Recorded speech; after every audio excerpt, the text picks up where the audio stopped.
दीवाना अकेला recording studio Kahalgaon. बाकरी सोमवार के जल ढार के बाकरी सोमवार के जल ढार के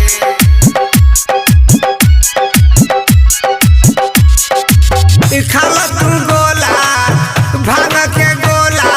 बबुलिए निकाल के जल ढार के खाला तू गोला भांग के गोला बबुली हो निकाल के जल ढार के बाकरी सोमवार के जल ढार के सोमवार के जल ढार के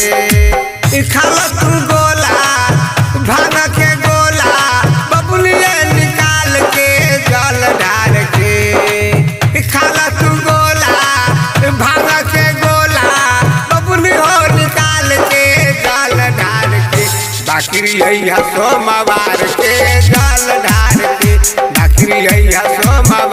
के जल ढार के सोमवार के जल ढार के दीवाना अकेला रिकॉर्डिंग स्टूडियो कहलगांव। जल ढार के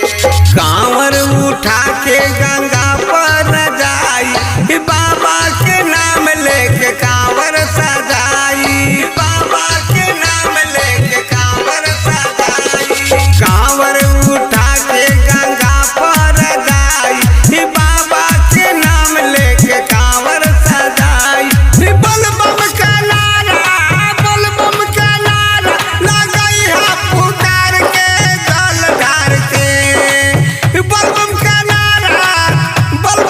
नारा लगाई है पुकार के जल ढार के बाकरी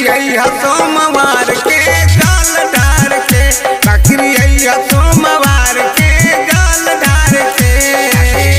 सोमवार के जल ढार के बाकरी सोमवार के जल ढार के जल ढार के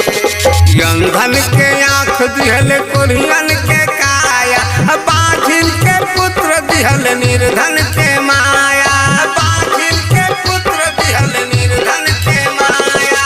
अंधन के आँख दिहल कोरियन के काया बाझिल के पुत्र दिहल निर्धन के माया तू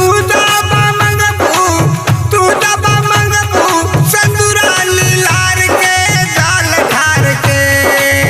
तू दबा मंगबू संदूरा लीलार के जल ढार के बाकरी सोमवार के जल ढार के बाकरी